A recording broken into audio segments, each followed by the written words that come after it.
I got it. So are you guys gonna mute when I talk so nothing interrupts it? Yes. Because once I'm in the flow, I like to stay in the flow. Having some type of support is very necessary when you're creative. You know, there has to be something that's fueling that creativity, that's fueling that fire that you have inside. My love for music and creativity starts way back in the South Bronx where I grew up, building 700, apartment 2E.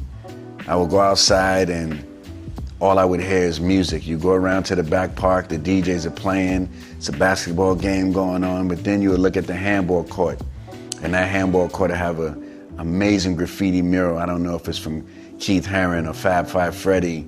I was instantly attracted to the creative. Music has been my therapy since day one. Anytime I get stressed out, I go to the arts, I go to creativity, I go to music. Music make people feel hugged. People feel loved. And then I remember one of my uncles saying, you should get into producing. I'm like, what's producing? You know, it started as a family-owned business because Rough Riders was created by my family. It gave you DMX, it gave you Eve, it gave you Drag On, it gave you The Locks. I've gotten every accolade in music that one can get. It just came to the point where it's like, you know what? I'm no longer gonna have fun with this unless I'm able to give back. You know, the Dean Collection started for me to create a museum for my family and our name. Something that my kids would have to be responsible to pass through generations. I said, wait a minute, the Dean Collection is not just for the Dean Collection. The Dean Collection is for everyone. There's some galleries now, places you walk in, if you don't have 50,000, there's nothing to talk about.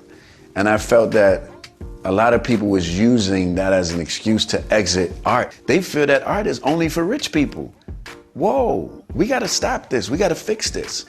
And that's what made me and my wife say, you know, we have to create an entry point to the younger generation that didn't understand the art world, didn't have that seat at the table. And then we started No Commissions. It's a big event. You got 30-something thousand RSVPs a night.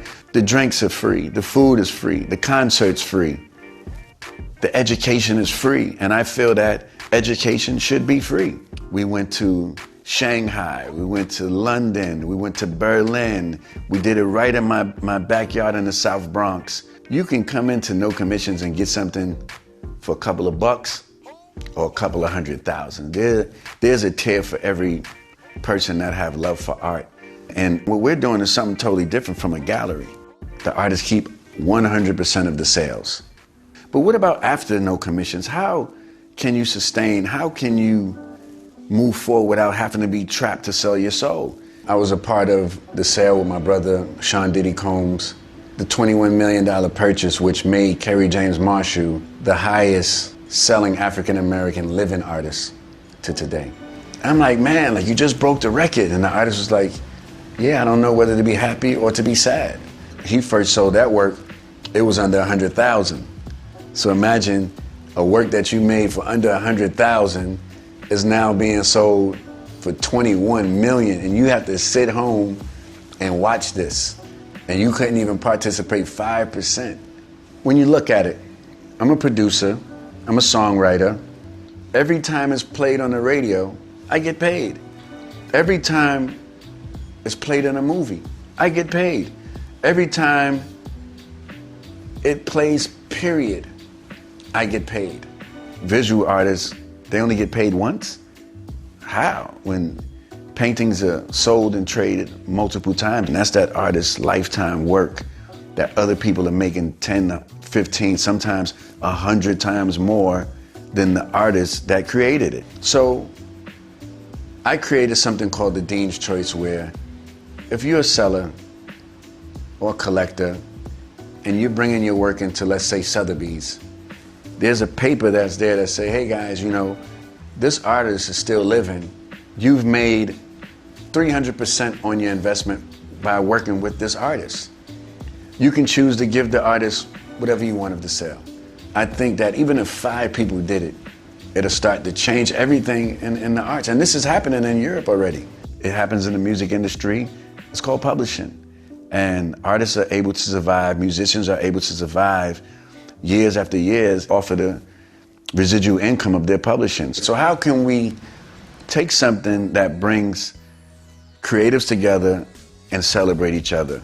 Myself and Timberland have been working on this idea called Verzuz for about 3 years now.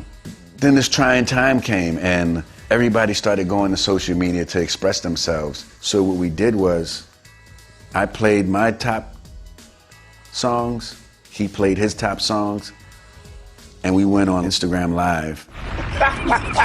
You having fun?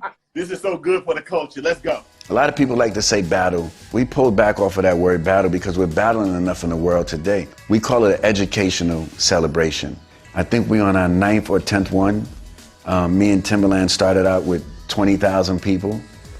As of yesterday, 750,000 people in one room. So we have this thing called the Verzuz effect. And the Verzuz effect is what happened to the artists after they contribute to Verzuz. We can go to the Babyface and Teddy Riley. They both went up millions of views. Both of their songs re-entered the charts.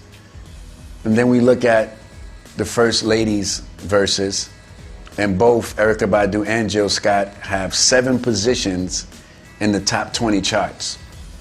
This is the Verzuz effect. You know, billions and billions and billions of impressions. This is something I've never seen before, and I felt that these artists are getting their flowers today, which is a great thing, while they can smell them. This is personal for me because many a times I've been counted out, I've been hot and cold 100 times. You still have to understand the business as an artist to elevate to your level that you deserve to be. Because most creative, we're very emotional, we're very, let somebody else handle that, I want to stick to this. But not only creativity is key, education is key, which is the reason why I went back to school to sharpen my pencil in my mid-30s. We have to know our business, but it's going to take us digging in a little deeper and pulling out the knowledge that we need to prepare ourselves for this world that's waiting to take advantage of the creatives. Then we can make better choices. Then we can end that conversation of artists dying poor. If we're not protecting the arts, we're not protecting our future, we're not protecting this world, creativity heals us. Is these shades closing for? Time out. I kind of like that. That was cool.